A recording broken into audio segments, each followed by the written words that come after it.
The Jets and the Sharks are welcome here. We're all nerd friendly at the Nerd Best Friends podcast.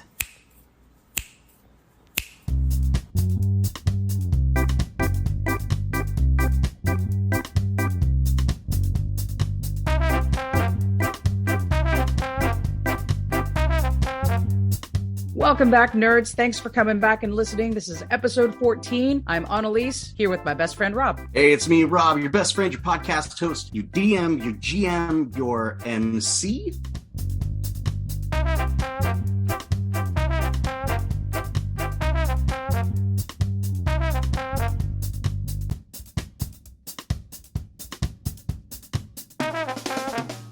Speaking of M's or something, we have a special guest today. Welcome back, Andrew. It's me. I'm Andrew Cooper. I've been hiding in your podcast basement for 9 episodes, but I finally emerged again. And you're a year older in your emergence. I'm older. I got different hair. This is post-time skip, Andrew.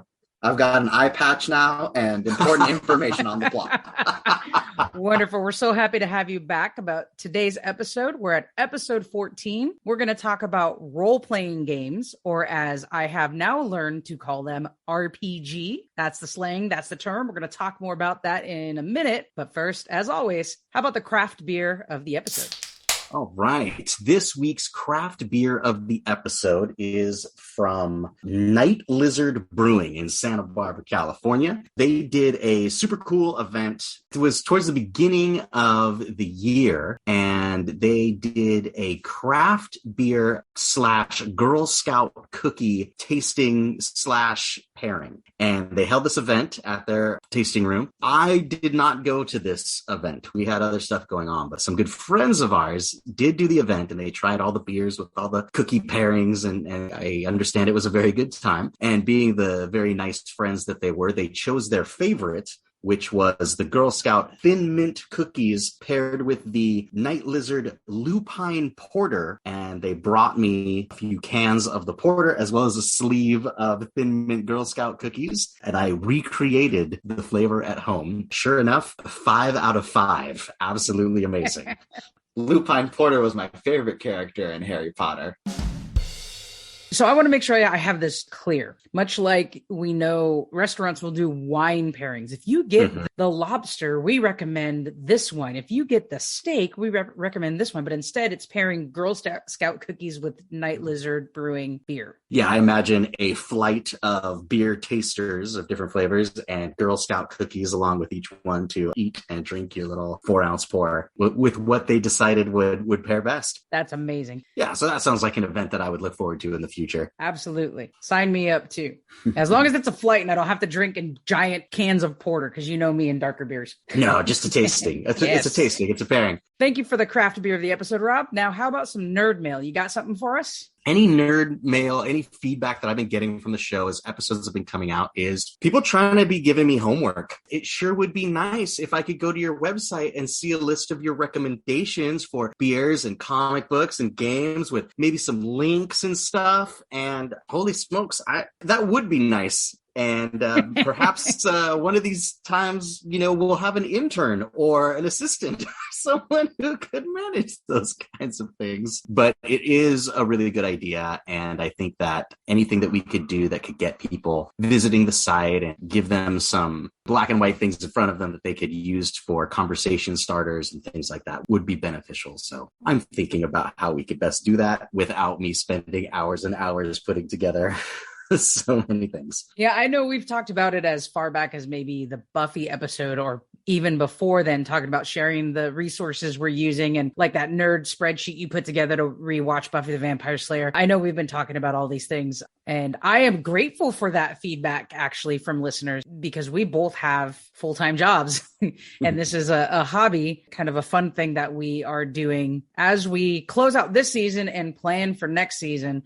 we'll definitely add that to the list of how do we make this a rotating basis so that we can stay on top of the episodes and on top of our communications with our listeners. I really like that suggestion. Very appreciative that people are interested in the stuff that we're talking about. For me, it actually pulls together the whole reason why we started this in the first place, right? Is because we have these conversations and some of these people who are listening and people who we don't know that are listening and wanting to continue those conversations too. So whole point right there, premise of the entire existence of this podcast. And that's great feedback for us to have. So was come across your desk. So I had someone completely correct me and school me on Stephen King, which is very rare to happen, but it makes total sense to me. So our comic book episodes on my top list was Creepshow. And for me, as a child in the 80s, my parents, while they let me at like 12 years old read Stephen King, I was still not allowed to watch a lot of things that they thought would be too scary or too R-rated or too questionable. I came across Creepshow as a graphic novel that I read and I read and I read and I read. And then when I was older, I'm like, oh, look at this. There's a movie. And even on the comic book, it's like now a major motion picture. So I always had the impression that the comic book came before the movie. So here's where I was corrected. Creepshow was actually a series of stories that Stephen King wrote that he then, instead of publishing them as a book, made a movie out of them first. And the movie was popular and kind of a cult classic that they then turned it into a graphic novel, which is why the actors and the scenery looks the same. I was like, what a great recreation of this comic book into a movie. It was actually the other way around. So it was never intended to be a book. It was written as a script. They turned it into a comic book. I ran into the comic book first, so it was backwards in my mind because I think just because of my age, my parents didn't let me watch that until I was a teenager. So, do you look at it any differently knowing that? I don't think so because the order that I experienced it is still valid and good. Wow, they really wrote this story to look just like Stephen King. No, it's because Stephen King was in that portion of the movie. Maybe, if anything, it set up my expectations for what movie adaptations should look like and set the bar really high because I had it the other way around. But the only thing the movie did that the comic book really didn't do is there's this tying storyline of the little boy that's on the cover reading the book, that he has little vignettes in between each of the stories. That does not happen in the comic book. So I still love it. Okay, so let's get into the episode, Rob. And more specifically, Andrew, we brought you to this show for a couple of reasons. One, you do a lot of RPG, you play a lot of RPG, you lead a lot of games, and I've actually learned a lot from you in my understanding and emergence of what RPG is. So can you give us an example or an idea of what RPG is? Sure, totally. An RPG is the role-playing game. It's what it stands for. And so it's similar to your classical board games, but instead of just playing to win, you're playing to tell a story. It's less about being the last businessman standing and getting the Yahtzee. It's about crafting an enriching narrative with your friends. And you can do that in a ton of different ways and make a ton of different stories, but it's really about that cooperation and that improv. The players tell this story by playing characters and acting like those characters and making decisions as if they were those characters. And then usually someone is in charge of adjudicating the decisions and the things that happen as the characters make those decisions. And this is almost always often helped along by the role of dice, right? Anytime a player character makes a decision and we want to see what the outcome is, there is a dice roll. So it's kind of left up to chance, as different kinds of characters will have different kinds of abilities, strengths, and weaknesses that will affect the die roll either in their favor or outside of their favor to determine the success or failure of the decisions that they make and the things that they want to do. Well, and typically do RPG games, it seems an odd RPG games, role-playing games. Let me make sure. RPGs. RPGs. Okay, thank you. Do typically all RPGs or majority of them use dice as a component? I think it's like there's definitely like dice-free systems that I'm sure exist. There are few that will have a chart. So you will have like, oh, you consult a chart. My number is 6, and I compare that to your number, which is 4, and I beat that number by 2. Therefore, that is a success, a strong success, a failure or a strong failure. But I am finding that those are few and far between. I don't think any of the ones that we're talking about today have that kind of like chart static system. Most of the time, designers have found that people have fun rolling dice and kind of leaving it up to chance. When you play RPG, do you always have a game manager, a GM, or a dungeon master, a DM? Is that a component that's pretty common? Like you have to have one person not playing to lead the rest of the players through the game. Someone has to present the information in front of you. Now, this can be done with just text or with the drawing of cards, and you see that a lot in board games. A classic example would be like a choose your own adventure book, right? When I was a kid, I loved choose your own adventure books. And in fact, that's probably a big way that I got into Dungeons and Dragons was the Dungeons and Dragons choose your own adventure books. But what the choose your own adventure book can't do is improvise and think on the fly. So when the choose your own adventure book or the board game or the card or the narrative in the text describes that you walk through the forest and you find the cave, and inside the cave is the wizard, and it will present you with choices. You can talk to the wizard or you can attack the wizard. Well, what if I want to hide and watch the wizard for a while? What if I want to sneak around the corner, take my pet goose out of my backpack and throw it in the room to see what the wizard does? These kinds of silly things are out of the box thinking a text can't do, right? You need a human being there to adapt and change and roll with the ideas. And it's the same thing with like video game RPGs in that sense. It's that, you know, even if your fancy program can like make these branching outcomes, you can really never predict what a group of people are going to do with the situation you put in front of them. You know, that's a good point, Andrew. Like I was just thinking as you said that about Grand Theft Auto, in that you have a storyline version of that game. And as you go along that prescribed storyline, you open more and more of this map. And at some point, the entire map's available to you. So you can actually go into that game and not do anything about the storyline and just do random stuff. You can go choose to do this. You can go choose to go to the store. You can go to the gym. You can go to someone's house, and like you can call random people once cell phones are introduced into the game. But you're never really, I think the word you said, Rob, was improv. In a game like that, you are making all of these decisions, but the character is who the character is. You don't have any idea or ability to manipulate that character's thoughts or beliefs or the reasoning behind they do those actions or anything other than like, oh, I'm going to go steal this car and go drive it I'm going to crash it 100 times until it blows up and run away from it. That's just something you can do in the game, which is not what RPG is. So Grand Theft Auto and other games like Skyrim comes to mind, or the Spider-Man game that came out for PlayStation a few years ago that was super popular, are sandbox games where you open up more and more of the world. And once it's open, you can really kind of do whatever you want. But the game doesn't necessarily have the capability to adapt to that. If you want to be Spider-Man and open up all of New York City and ignore the plot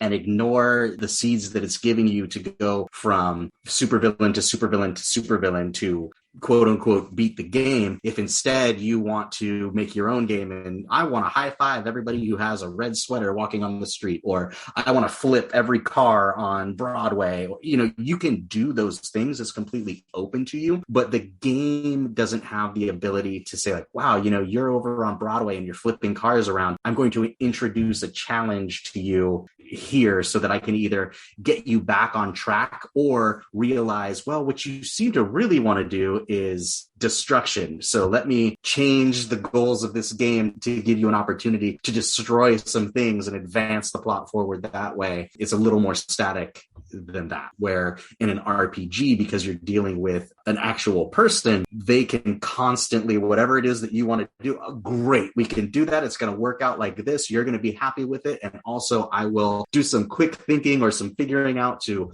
put this plot thread back in front of you so that you can get on with the story that we want to tell. That also means that the game manager or the GM has some ability to also be improvising things as the game progresses, throw something in here, have a little side quest here. So the game itself doesn't just go from A to Z. You have all these little spots in between. I learned that one of the very first D&D games you led me through, the Stranger Things game, in which I did not pick up on the clues. And I think it was just me and Andrew playing. You guys were introducing me to D&D. I did not pick up that this random character came up because there was a side quest. And thankfully, I think you even said, I shouldn't have told you. I'm glad you did tell me after we completed the game. Oh, if you had asked this question, or if you had done this, there was this little side quest that could have gotten you this, but you made your way around it this way. So that helped me understand the vastness and the capability in an RPG. It can go 100 different directions before getting from A to Z. And I find that really interesting. And with running games, so both Andrew and I are game masters, and we've run a number of different games for different groups of people. And when you're in that position, there are different ways that you can handle it. You throw a character in front of your players and they're not interested. Well, they're not interested. You can just, okay, I'll just fade back into the shrubs like a Homer Simpson meme. And maybe you come up with another idea like, okay, well, what if I made up a character that was the complete opposite of that character I introduced? They have the same information and will lead you on the side quest, but I'll come at it from a different angle. Or you can say like, well, you know what? Maybe that wasn't going to be that interesting to them anyway, and just forget it and move on to another branch. When you are running a game, you are flying by the seat of your pants, improvising a lot, because the players are inevitably going to throw you a curveball that you haven't prepared for. I think that that's true. And I think that that's kind of a common response when talking to people about RPGs.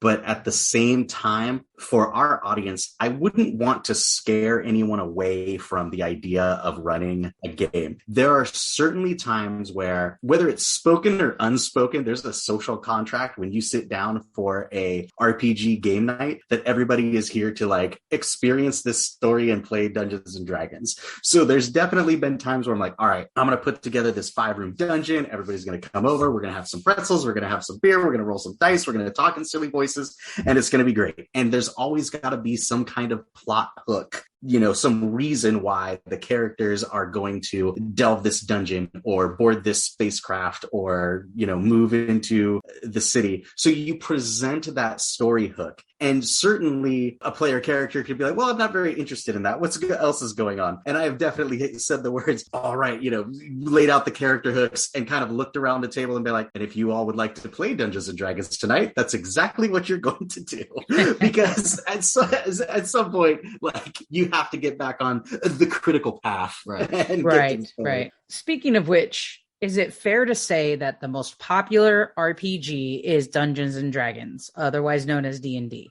100%. It is the 800-pound gorilla that rules this space. Is it also fair to say then, and Andrew, you can answer this as a current teenager. I know you started a D&D club at your elementary school a couple of years ago. D&D has some sort of stigma attached to it. I don't necessarily mean negative stigma, but I think when people hear all of this description of RPG, they automatically think of D&D, and it's already an automatic turn on or turn off. And there seems to be very little middle ground to that for people who don't play RPGs or are experienced in playing RPGs. D&D has like, I don't think it has ever like not been in the public eye, but it's a lot more like in focus now, as it's a lot more popular and a lot more people know about it. Everyone will like have their own conclusions drawn about it. I would agree that it's never been more popular. And the reason for that, of course, is the internet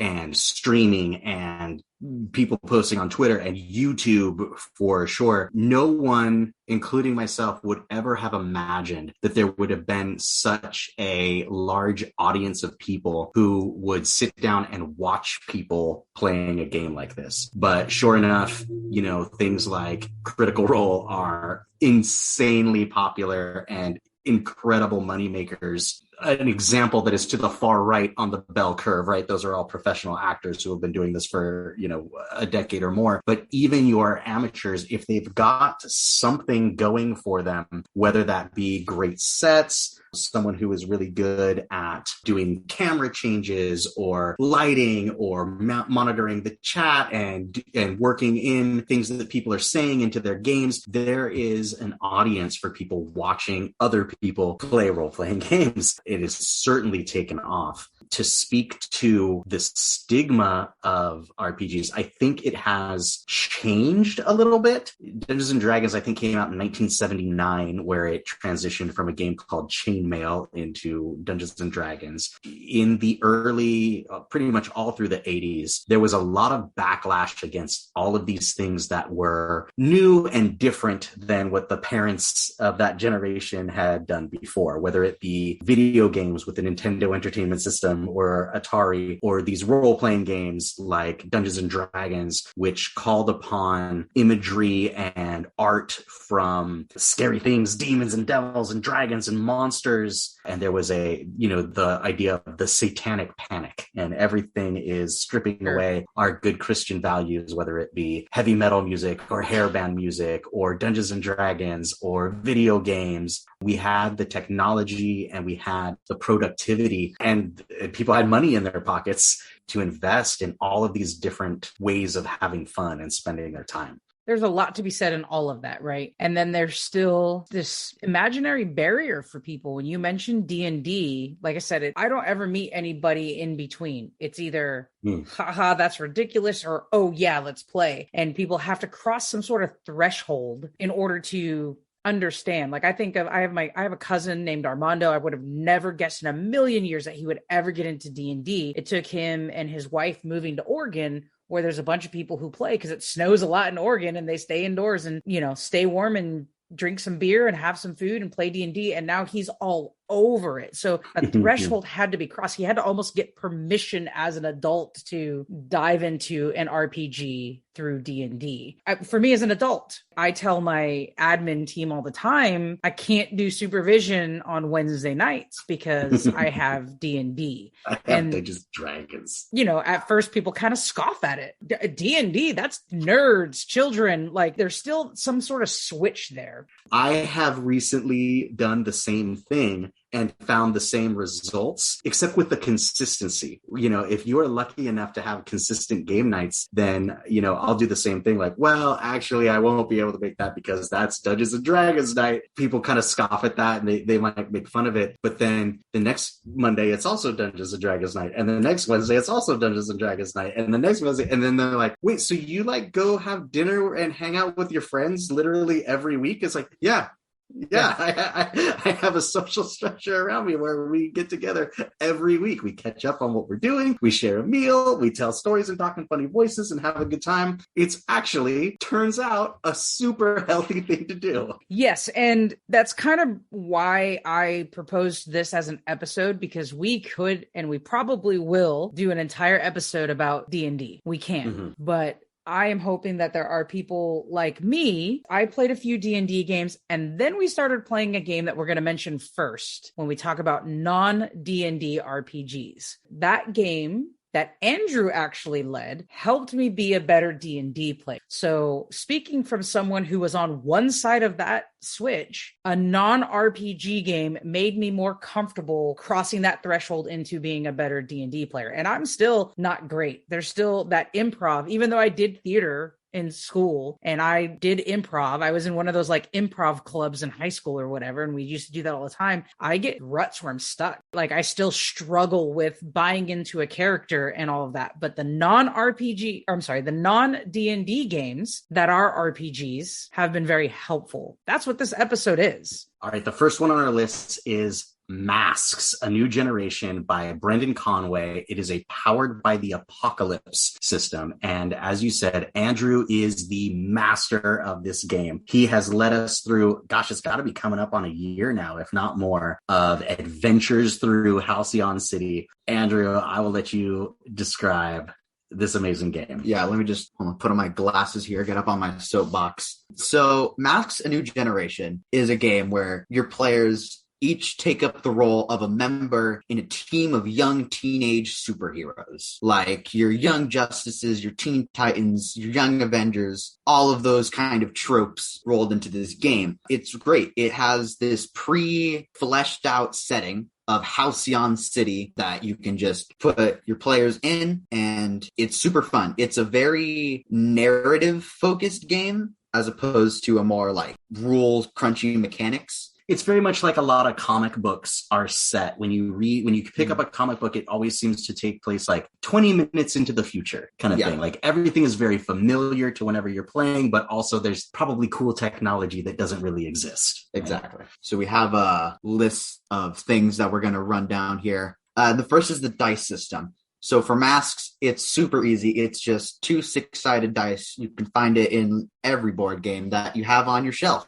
The thing about all Powered by the Apocalypse system is like how you succeed, right? So in any given roll on like a 6 or lower, when you roll the 2 dice and add them up, if your total is like a 6 or lower, it's always a failure. If it's a 7 through 9, it's a partial success. And if it's a 10 or up, it's a full success. Every player can pick from this list of moves that they want to do. So in masks, if you want to, go punch Rex Ruthor in the face, you want to roll to directly engage a threat. So you roll 2d6, you get a 7 to 9, and you can pick from this list of options. So there's a chart that you're rolling against at all times. Mm-hmm. And for this particular game, it's kind of limited, right? Like you mentioned, directly engage a threat, pierce the mask, which is kind of your blanket statement for figuring something out. What else is it? Unleash your powers. Oh, yeah. Assess the situation. Right.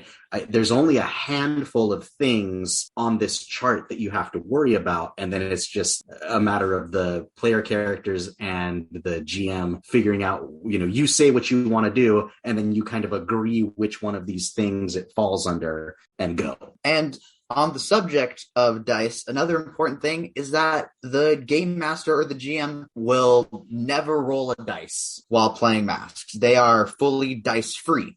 So it's up to them to just use the narrative and their sense of judgment on what makes sense for, if you fail, then I think that it would be thematically appropriate if this or this happens. And even in the combat system, that's one of the things that I really like about masks is even during hero versus supervillain combat, all of the rolls are up to the player character. One of those handful of things that you can roll against is called take a powerful blow, where, you know what, the super villain picked up a car and is slamming you over the head with it. Roll to take a powerful blow. It is now in your hands how that goes and narratively how it ends up, depending on what the numbers say. In this case, the GM does not roll dice, and that is directly different than D&D, right? For D&D, directly different than most RPGs. Mm-hmm. Oh, really? Okay.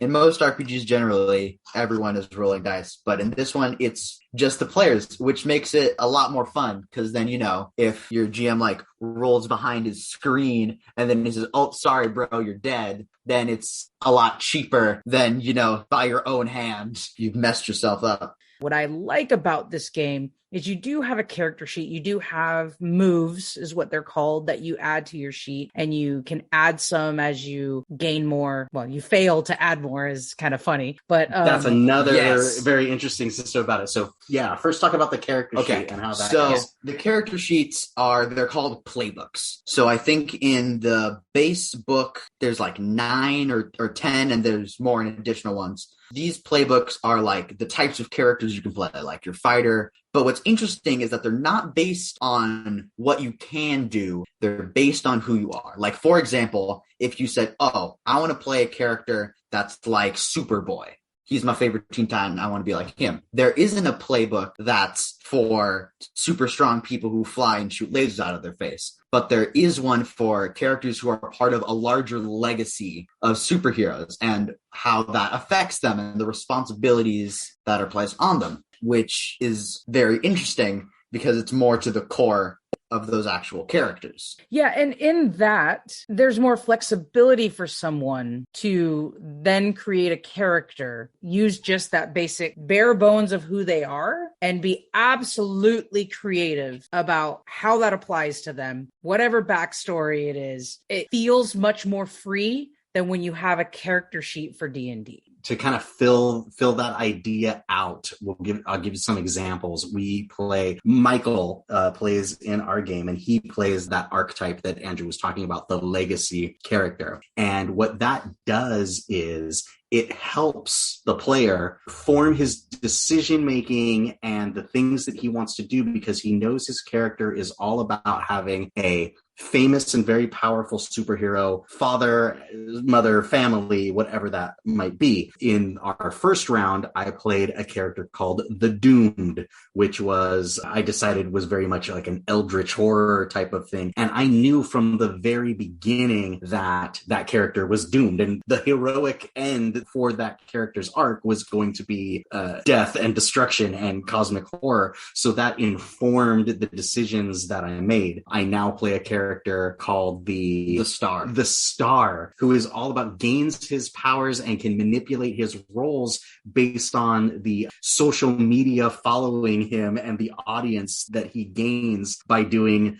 silly teenage social media things. So that informs the way I play that character. And that's built from the very foundation. Annalise, you play the delinquent, right? I love my character Jade, or Miriam. Jade is the superhero name. Miriam is the street name. And I love it because the delinquent, it informs who the person is, but I have been able to create things that poor Andrew has had to react to, because we ended up in space for one thing with a bunch of aliens, and the delinquent is very technologically skilled. And so I made up that I brought a whole bunch of alien tech back with me and made different things. And it's been so helpful to not have here's the attacks you can make. Here's how you make an attack. Here's how many you can have in a round. Here's how many of this you can have. And as you level up in D&D, you get more and more to manipulate. In this case, with Masks, you have this bare bones character, and it's just been boom. So I actually stole the idea of Batman and the orphan, where Jade has been orphaned, but is supremely rich and very well woven in by Andrew. And even now in the current season we're in, that's all still woven into the character, into the main storyline, but I don't have any boundaries. I might only get one attack per turn, but that can look like anything I make it out to be. And it's up to Andrew to decide whether to accept it or to say, well, when you tried that, here's the result. And that has made it so much more freeing and understanding how to be a role player in an RPG. What's so cool about Masks is there are fewer rules and fewer things that you can do and keep track of. And with that simplicity comes the role-playing drama and the character building. Like you mentioned, your character is the delinquent class. And just with that one word, the lens with which that character sees everything. When a cop or a detective introduces himself to the party as an authority figure, your character disrespects that authority, right? Because you're the delinquent. When you have to get out of a situation, you're going to look for I'm going to pull the fire alarm,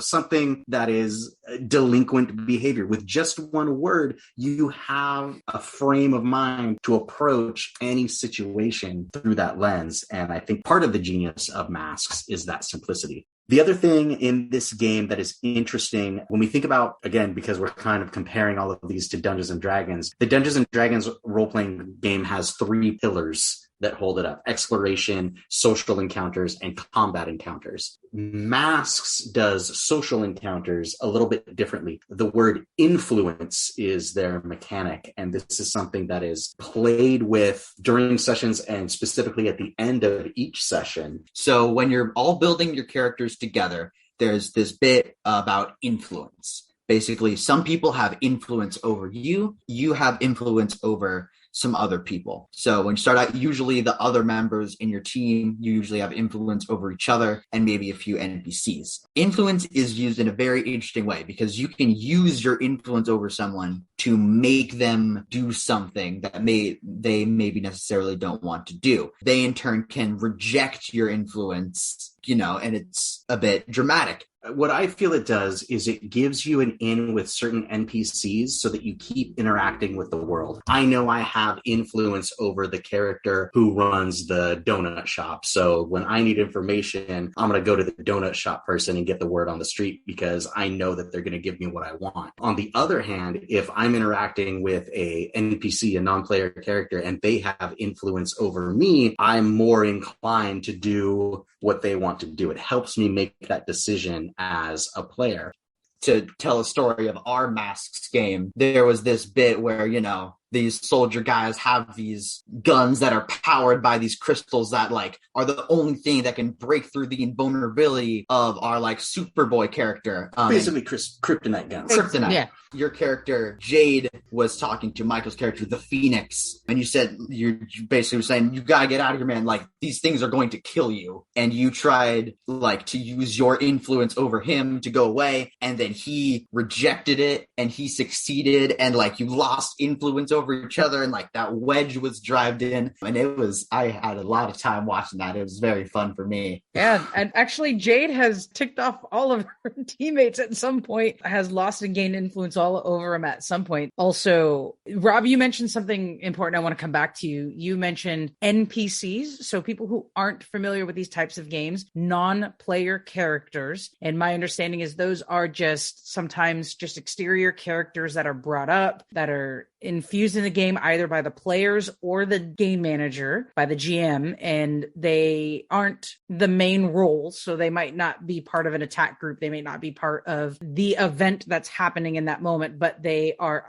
auxiliary in a way. If I throw the examples out that I brought up in Masks, we have how Jade kind of has that Batman type storyline. Her butler is Alfredo. It went with a Hispanic, if you will, twist because Miriam is a brown girl. And then because of the delinquent, instead of getting caught doing delinquent things all the time in high school, Jade has a best friend named Frank who, you know, hey, go pull the fire alarm. Hey, go light this on fire so the smoke alarms will go off. These are characters that Jade has influence over or has influence on them, but they don't participate in the main bulk of the action, whatever it may be, but they are there. The teens often end back at Miriam's mansion where Alfredo makes some pizza rolls and stuff like that. So they're involved in the story, but not a direct character in the story. They're a non-player character. No real person sitting at the table is necessarily in control of them, but also they're not like bad guys or monsters that the game master is playing with stats and things. They are simply there to fill out the world, give it flavor, give it context, and lead players through the quests and the plot. If you think about your video game RPGs, right, your Legend of Zeldas and your Skyrims and things, these are the people who are standing around with question marks or exclamation points floating over their head that have something to say if you choose to go press the A button and talk to them. This can be a lot of fun for the game master. If you're thinking about this and you're thinking about running a game for your friends, the game master, while you have the most things to keep track of and run, it can be the most fun because you get to play the most characters, right? Depending on how much investment you want to put into your NPCs, you can be playing a butler, a delinquent best friend, a donut shop worker, the mayor, the police chief, the wizard in the tower, all of these different things, you know, within one. I played a multitude of anthropomorphic catfish people who wanted to have a tea party just this morning. I will say, for someone who's interested in getting into RPGs, if you have the ability to have someone who is knowledgeable about comic books run the game, and you have a basic knowledge of some superheroes, you'll be able to play this and really dive into the improv and the fantasy about creating a character that, if you can think of it in this game, you can try to make it happen. So absolutely. Number 2 on our list. I like great movies, Mission Impossible, Ocean's 11, The Muppets Movie 2, Most Wanted. This game is all about heists. But there's one twist. What's the twist, Dad? You are bears. This is Honey Heist by Grant Howitt. It is a one-shot game. It is technically a one-page rule system, front and back, one document. And the premise is the players are a group of bears attending some sort of honey convention or expo where you want to steal the honey. There is some sort of rare and delicious honey that you want, and there are obstacles in your way. And as a group of bears, you will make a plan, disguise yourselves, infiltrate this honey activity, this honey festival, and see if you can get that honey. I have been lucky enough to both run this game and be a player in Honey Heist, and I cannot recommend it enough. It is so fun. Really silly and really fun. The little sheet even has you like color your character in, like how you would want them to, how you want your bear to dress. and what they're going to wear in the heist. I mean, it's really cute, and it was really fun. What I love about this game is everything is rolled for you. You can roll for everything randomly on a table, both as a player, like you were saying, you roll randomly what kind of bear I am. You can be a grizzly bear, a black bear, a polar bear, a panda bear, a honey badger, a sun bear. And then if you want to, when you're infiltrating, whatever it might be, you roll for your disguise and you end up with combinations of, oh, well, for my headgear, I got a top hat. And for my, neck slot, I got a tuxedo jacket. And for, my other slot, I got juicy booty pants, whatever it might be, to like come up with this ridiculous costume. On the other side of that, if you haven't run it, the entire plot is also generated by random rolls. The game master there has a list and it just goes through everything you need. The setting is, and you can roll a dice and it's some sort of honey convention, right? And there's different flavors of that. It takes place in and you roll a dice, and it could be a convention center. It could be a hotel lobby. It could be a moving train. There's all kinds of things on that chart. The big villain is, and you roll the dice, and it's either a swarm of terrible bees or a millionaire real estate magnate or a social media something, but there's a twist, and you can roll on the table for the twist as an introductory game. If you're looking for like, I want to spend a silly night with my friends doing some role playing, I don't know how to generate a story for an RPG, you could just roll down the chart and the whole thing is laid out there for you.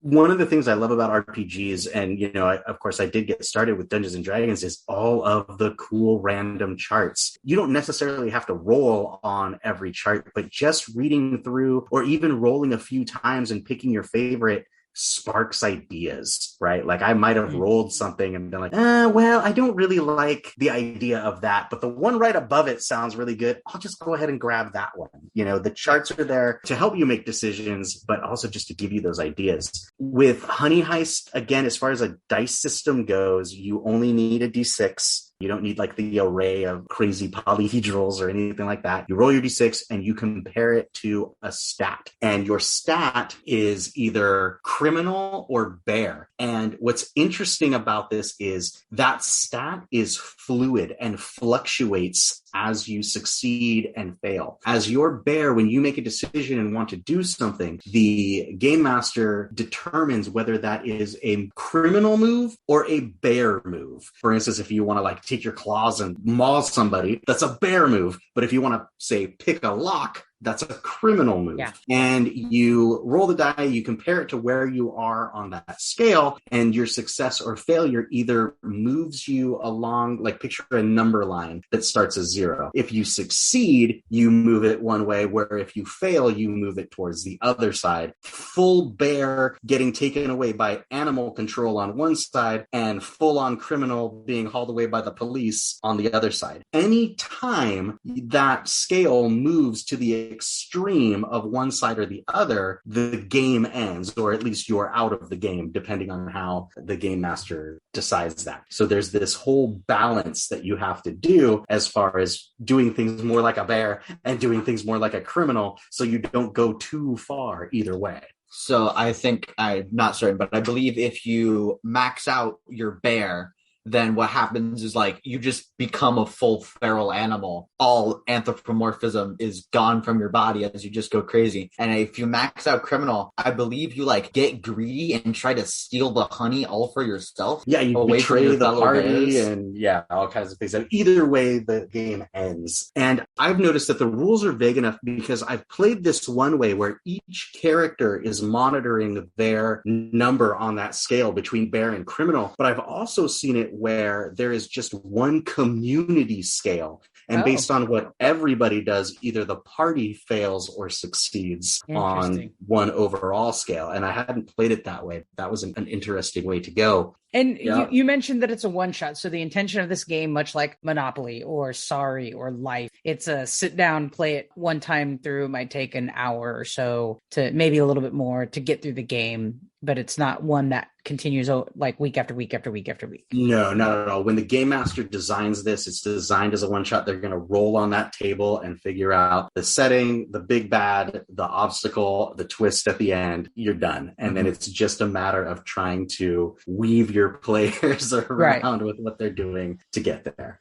Next on the list. Next on the list is Fate, or Fate Accelerated. This is cool. Much like Honey Heist, which is a free PDF and character sheets that you can download, Fate Accelerated is a 50-page rule book that you can find online and download. What's super cool about this, and I have not played this. This is going to be another one that I turn over to Andrew as he's run this. But what is super appealing about Fate Accelerated is that it is genre agnostic, which means you can use this framework in this rule set for any setting or a character archetype that you want. If you want cowboys versus aliens, you can fit it into Fate Accelerated. If you want to tell a story about Kung Fu street fighters, you can use Fate Accelerated. If you want to have a system of the Smurfs, you want to play the Smurfs as the RPG, you can fit Fate Accelerated around it. On the dice side of things, Fate Accelerated is probably uses dice that you're least likely to have because it uses its own specific type of dice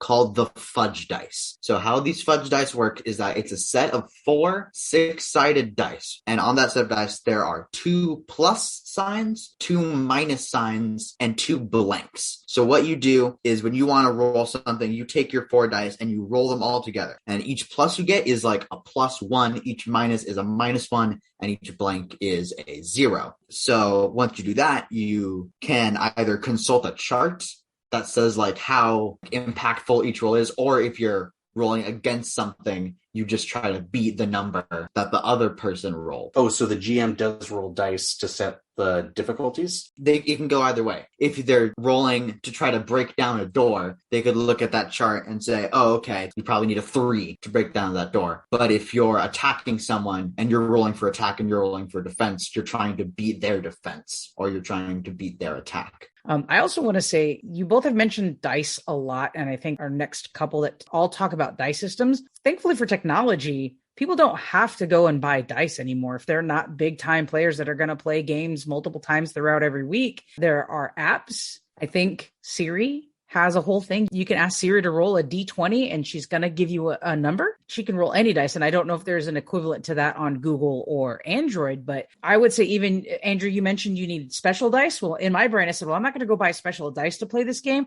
I'm going to say a 6 and a 1 are this symbol, a 5 and a 2 are this symbol, and a 4 and a 3 are this symbol. So I can roll a regular like 6-sided dice and say, a 6 is a plus. So I roll a 6, it's a plus. If I roll a 3, it's a minus. And like there are ways you can manipulate this so that you don't have to worry about having special dice or any dice at all. No one ever has to buy a lot of dice.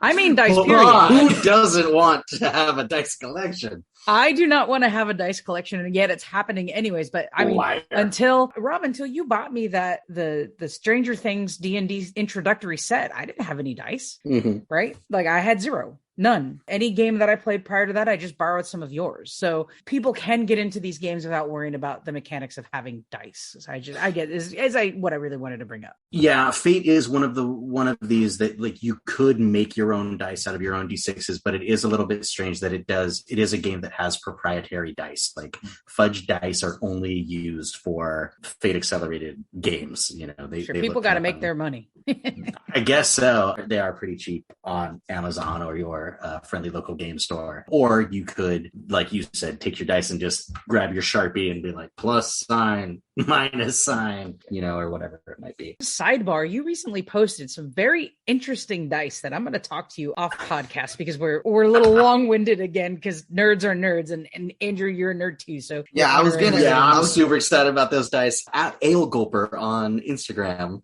check out my dice. Yeah, check it out, and maybe we'll talk about it in another episode. You're perfect. You're perfectly within your rights to, maybe skip over some parts of this fake game. Unfortunately, we are overviewing it on a podcast, and there are like 5 more things in this bit of the spreadsheet that I need to talk about. About this game, or no? You mean the other games, right? Because there's a whole other side of the aspects. Yep, audio cut, canceled. Yep. All right. because we are a podcast and we know people don't want to just listen about games for a very long time, as long as we are willing to talk about them, let's look at the next few on our list and talk about how they are easy to navigate or fun to play, or whatever's special about them that they're on this list as a non-D&D RPG. So number 4 on our list. Our next one is Starfinder by Paizo Games. Starfinder is a offshoot. It's a new game created out of Pathfinder. Pathfinder is a game that was created after the 3rd edition of Dungeons and Dragons finished. So to try to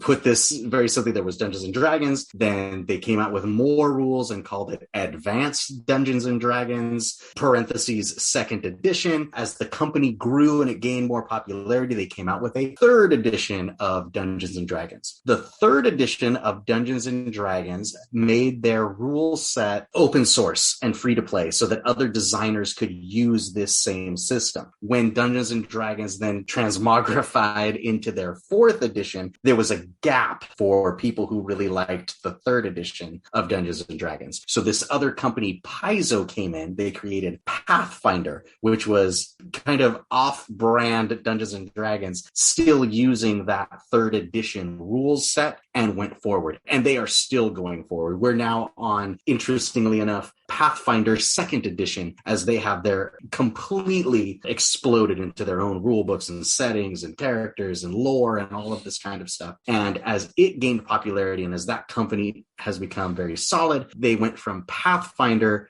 to do Starfinder, which is the sci-fi version of this 3rd edition, this Pathfinder rule set. Because Starfinder is like still pretty connected to Dungeons and Dragons, it uses all the same dice as Dungeons and Dragons. So if you have a set of dice for that, you don't have to worry about buying anything else. Where it kind of differs is the combat system. There's laser guns. What's interesting about 3.5 when compared to the newest edition of 5th is that it's a lot heavier on the rules. There's a lot more, it's a bit more brutal. You get less hit points. Your class features aren't as impactful. Right on. So overall, Andrew, what you're saying is Starfinder is Dungeons and Dragons, but what's important to remember about it is it's the space opera genre. Right. And it leans on a lot of the tropes that you're familiar with if you're already a Dungeons and Dragons player. There are space goblins, there are space elves, there are space orcs, and there are all kinds of alien monsters and things that you might encounter. But instead of delving into a dungeon, you might be delving into an abandoned spaceship floating around a planet, or you might be making planetfall onto one of the,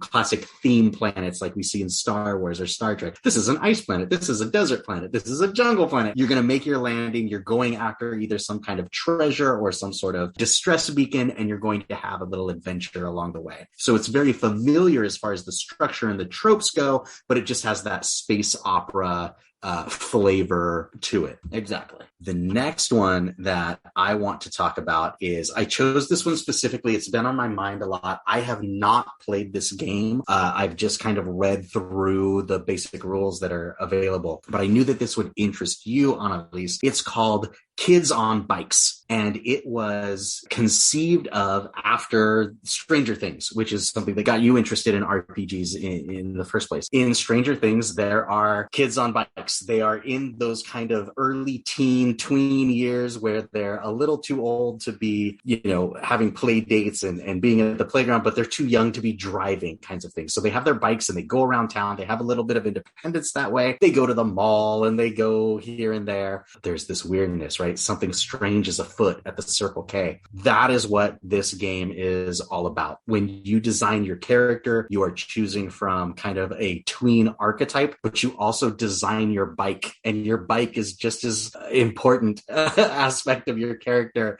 as anything else, whether it's, your banana seat versus with tassels on the handlebars versus your BMX or, whatever it may be, full tricked out Pee Wee Herman style. style. And what's cool about this is you're kids. Like, you're a 13-year-old. You're not a fighter with a bunch of stats and specialty in using different weapons. No.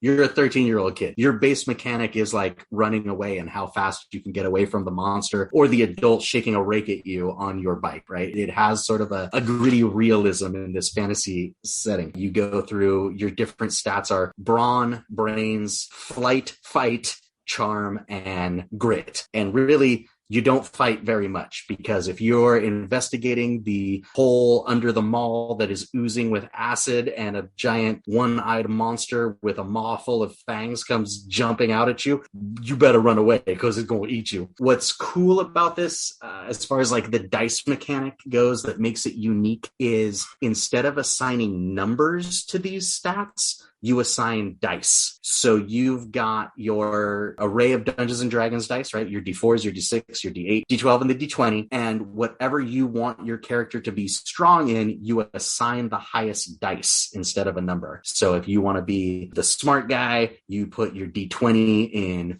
brain and your D12 in charm and your D6 in grit, whatever it might be, like and that's the die you roll. So you know what the maximum you can score is, and also what a spread that might be. If you love those 80s movies, if you got that nostalgia boost from Stranger Things, you can kind of create this situation of kids on bikes. They have an adventure. That sounds super cool. The last one I want to talk about is the Call of Cthulhu. Specifically, the one that I'm venturing into is the 7th edition, believe it or not, of this game. What I like about this game is, similar to Kids on Bikes, when you play this game, it usually takes place in kind of the 1920s era, and you are just a person. You're not a wizard. You're not a super skilled gunfighter. You're none of those things. You're a scientist, you're a librarian, you're a driver, you're an archaeologist. You have some sort of specialties, but you're not a superhero in any sense of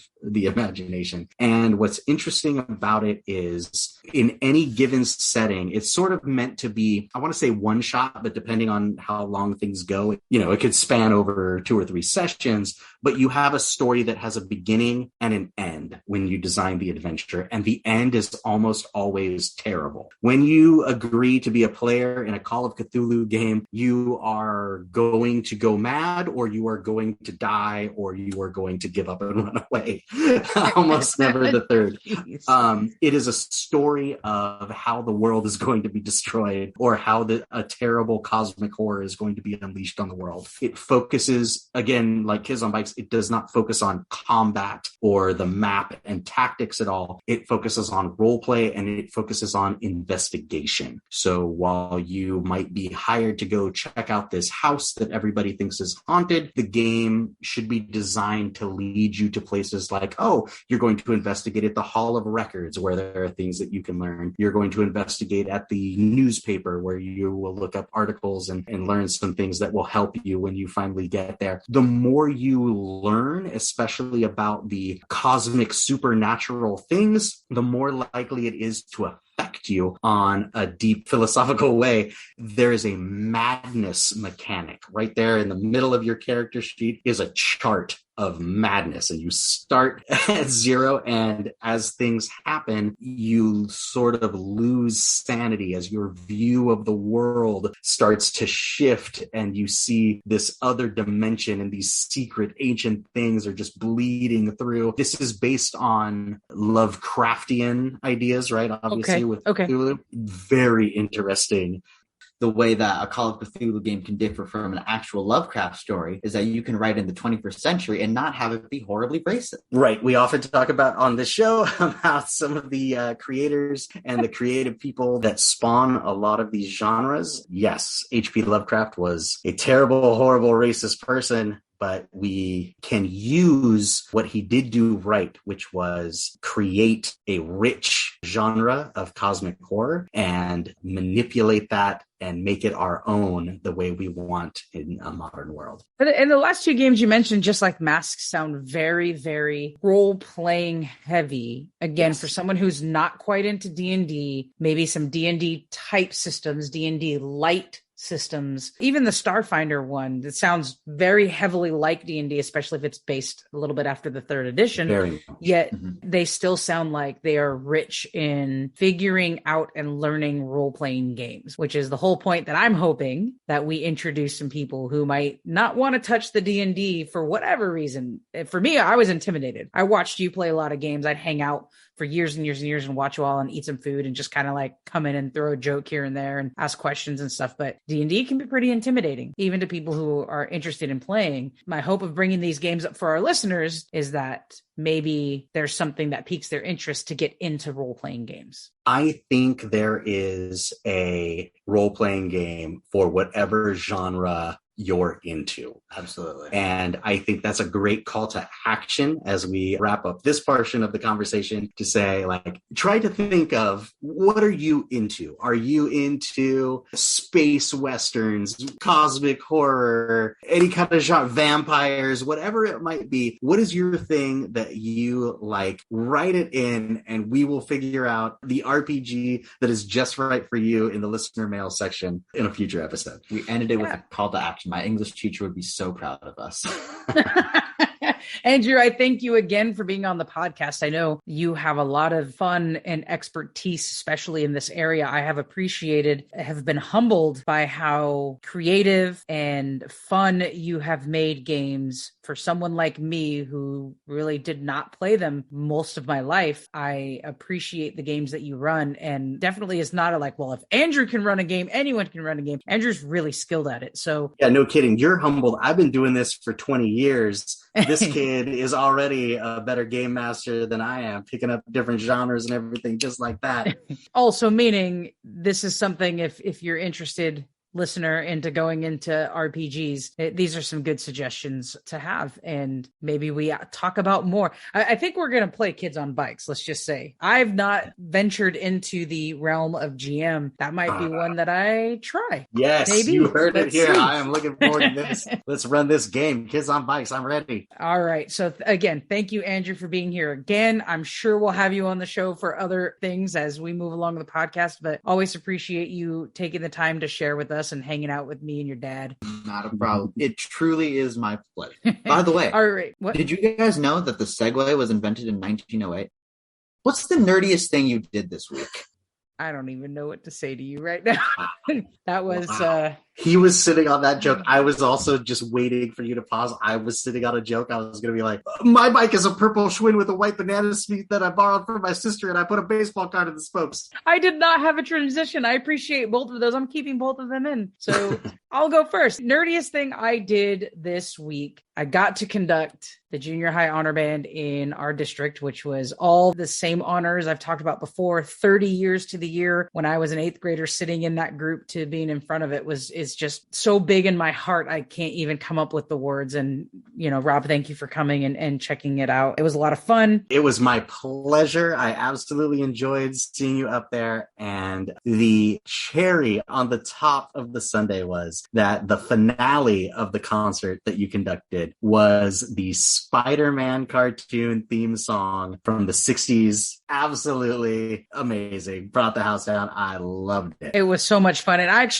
told the audience that I started a whole argument that derailed rehearsal for a little bit by saying that Spider-Man No Way Home was the best Marvel movie, and they just went nuts. So it was a lot of fun. I'm glad we saved that one for the finale. How about you, Andrew? Well, the nerdiest thing I did this week loops back to what we were just talking about, which is Call of Cthulhu. The starter box for the Call of Cthulhu game has this little, it's like a choose your own adventure game where it leads you through the ins and outs of this system and it takes you through a little starter adventure. So when we got this book, I picked it up And I grabbed one of the blank character sheets and I said, yeah, I'll just, do some of it before I head off to bed, help wind down so I get a good night's sleep. And I'm going through it.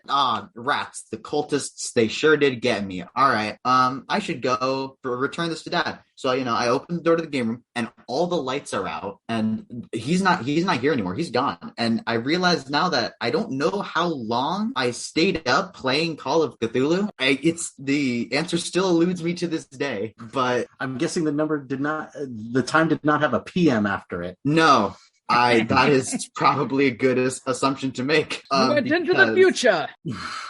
I also don't remember what happened in science class the following day. Beautiful. So what you're saying is, though, what I hear there is you may be running a Call of Cthulhu game soon.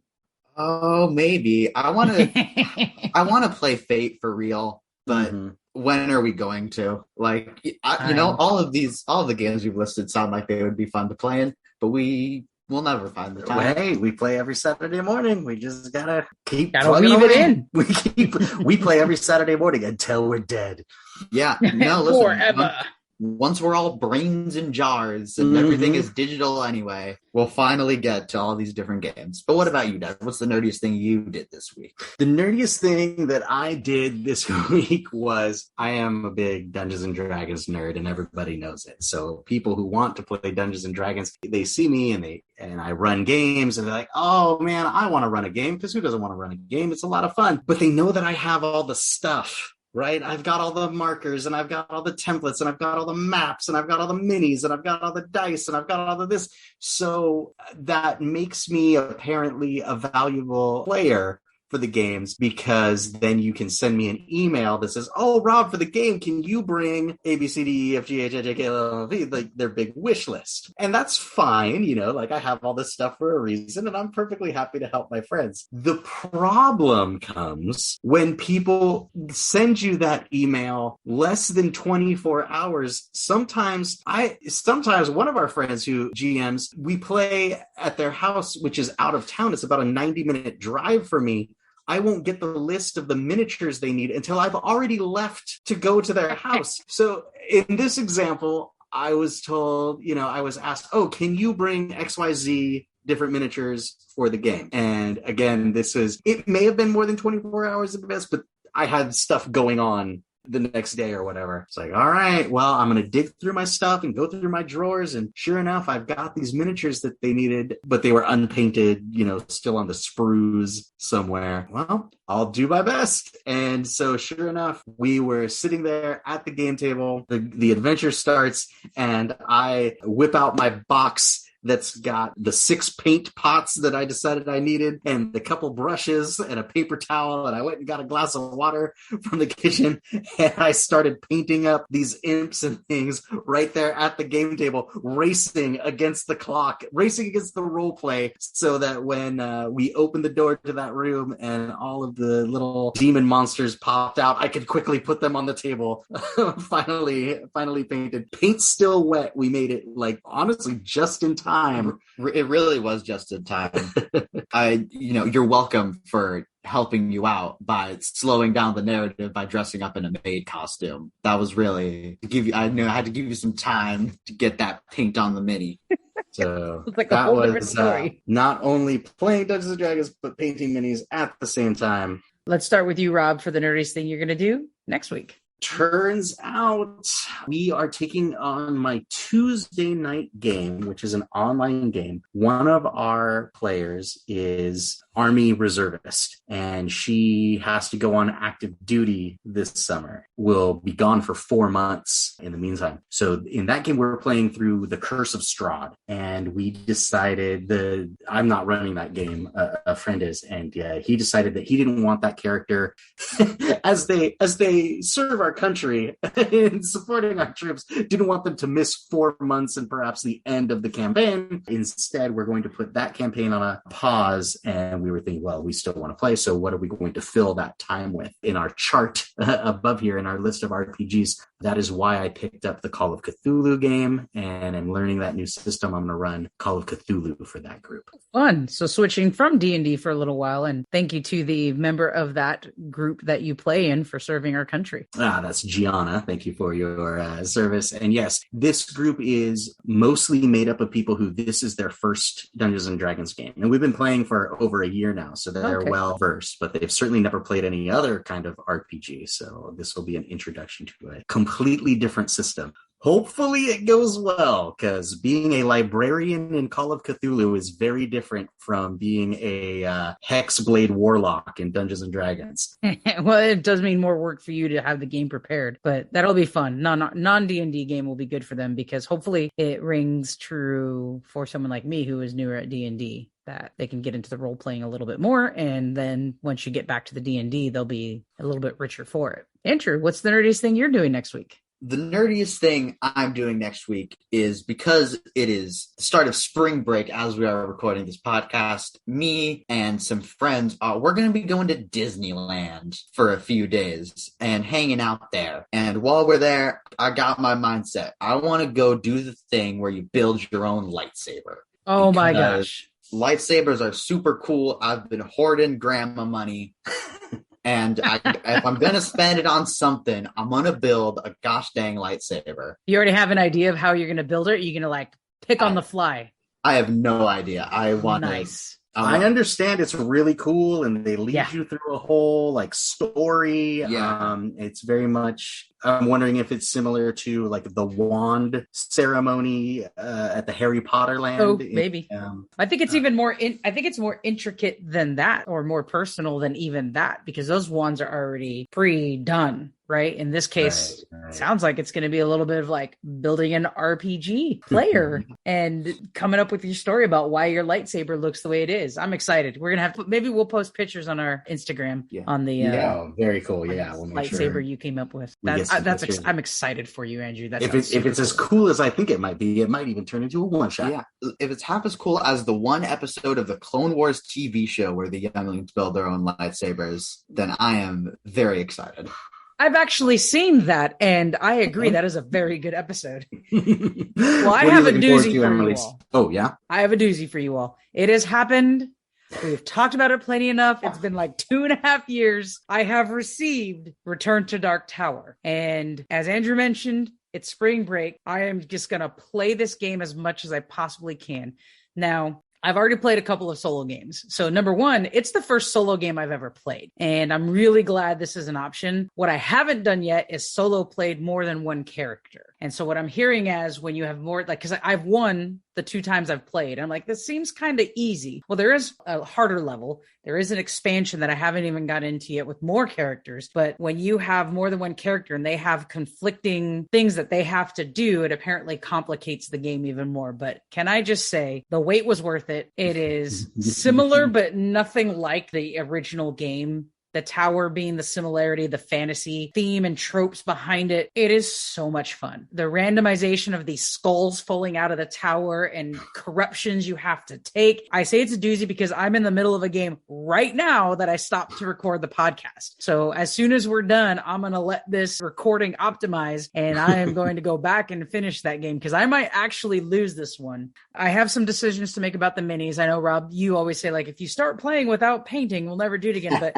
I really want you to come look at them because they have some finish on it. And on a Facebook page, group page that I'm reading, some people like had to like scrape off or whatever so that they can paint. Some people talked about like dry paint over it, and it's interesting results. But I want you to see it because I know I've sent you a ton of pictures. I sent you like a whole unboxing the day we got it. But speaking of the day we got it, I'm going to interrupt you right now because we've been talking about this game on the podcast for quite a while. Yeah. This game arrived in what was one of the busiest weeks I can remember having in the last 3 years. It was in the middle of Andrew's musical where he did a wonderful job portraying Mr. Wormwood in the musical Matilda. He did a great job. Were running back and forth from tech rehearsals to sits probes to special one-off like dance practices, all these different things. And the game arrived and I'm like, Annalise, I think this is it. The game arrived and she's like, I'm coming to get it right now. I was like, wait. And I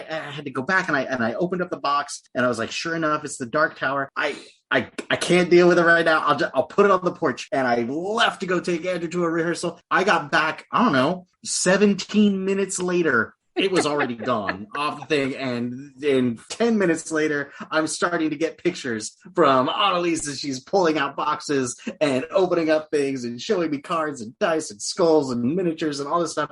Kid at Christmas barely describes the enthusiasm with which you have this. I'll be honest with you. It was the last few weeks have been so extremely busy for me as well. It happened to be like the one night I had nothing because D&D was canceled because you were because I was so busy doing with all that stuff. Yeah, D&D was canceled. It just so happened to come that day. I so happened to have still been in my car, not yet home when you said confirmed. Here it is. So I'm like, I'm turning around. I'm coming over to get it. As I was driving there, you left me the note that you're leaving it on your porch. I probably got there as soon as you left. So it was like matter of fate that I didn't have anything that night and I ignored any work I was taking home with me to unbox it. So as well, you should. It was really kid in the candy store, Kid at Christmas combined and then multiplied and then roll a D6. Like, I mean, I was so geekily excited. I'm still excited. I've only played solo games. I want you to be the first person I play a game with since I didn't know about this. I would have missed it completely if you weren't so on Kickstarter. I know I've said that before, but it means a lot to me. You can play with your family. You don't have to bar them from playing this game with you to wait for me. No, I'm going to be sentimental about it. So I'll take it to them. And I'll be really honest. I don't know how much they're going to like playing this game. And maybe you can help me dig into like these non-RPG or these non-D&D games would be a list I'd give to my family. Why don't you guys try these? There's a lot to think about with these player cards and a lot that the tower and the app randomizes. You'll have to complain. You're going to come play it first. But I'm very relieved and encouraged that it is actually a fun game and you've gone back and played it a couple times because I'm not familiar with the original source material, and looking at it seems like it's got a lot of bits and parts, and so I was a little worried like, oh, what if this game is like really crunchy and not fun? But I was worried about that. I was worried about that too. The app does a really good job of keeping the gameplay simple. The character cards are nice and big. So I've played 2 different characters. This is my 3rd solo game. I'm playing a 3rd character of the 4 main ones. It does a really good job for people who aren't as into these types of games. Who haven't had as much experience in these type of games as I had. Like, you have had a lot more. You could look at this and go, boom, boom, boom, boom. I'm asking questions about rules and like going online to see what other people are doing. And people have house rules for this game. So I kind of just made up some of my own where it's vague. Like one of the questions I had, if you ever enter the space that has a foe, do you have to fight that foe or can you choose to leave? I'm making it a rule that if you enter or go through a space, you have to fight that foe because nobody really has an answer for that. Hard mode. Right. Well, and it's not even that because the first game, I didn't fight any of them. I could just avoid them. Right. So then I'm picking harder foes as I go along. And right now they're crawling all over the board, which the game right now, I finally remembered, I have this whole expansion set of all, like, instead of these little cardboard tokens. So I have all the minis out, like all the faux minis and the adversary was the main person you do. And I'm about to lose this game because there's you get corruptions. And if you have 2 and you earn a 3rd, game is over. So I have 2 right now. And if I can't pass this next little side quest I need to do, I'm going to lose the game, which I'm excited actually for. Yeah, I wish. Eat honey, put on my superhero cape, call for Cthulhu, get on a bike. Eat some honey, get rid of some of that madness. But I'm excited. Fudge against influence. I'm going to play a bunch of games before we go on our little trip during spring break. And I'm excited to have this game and see all the other people online who's also getting the game and playing. And it's really great. Awesome. What do we got coming up next? So believe it or not, Rob, we are nearing the end of our first season. We have 2 episodes to go. And the next episode is called, What Are You Doing? What are you doing? What are you doing? What are you doing? I'm standing and I'm recording a podcast. I don't understand. We're going to talk about what we're currently doing within the Nerdverse. It's going to be a pretty open conversation. Excellent. I wonder if our non-structured conversation will go longer or shorter than what was a very clear and structured outline this episode, which has turned into a marathon. Premise for creating the show, best friend, was that we can do this for hours and hours and hours and hours. So we talked about a lot of RPGs on this episode, but there are a lot more. And maybe you thought we missed some and you want to talk to us about it. If so, you can be sure to join in on the conversation by following the nerds on Instagram, Facebook, Facebook, Twitter @NerdBestFriends, or send a message by writing to podcast@nerdbestfriends.com. Please make sure to listen, subscribe, like, follow, share, all that other stuff, and give these nerds that 5-star rating so I can sleep at night. Pro level right there. Andrew, always a pleasure. Best friend, thank you for spending a couple hours with me on a Saturday. Not a problem. Thanks for listening, everybody.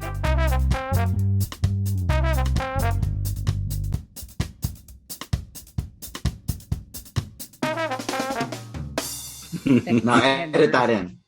Now give me a laugh track. Air horn, record scratch. Sad trombone. Before we get into it, oh, sorry. Go ahead, you do it. Been a couple weeks. Yes, it has.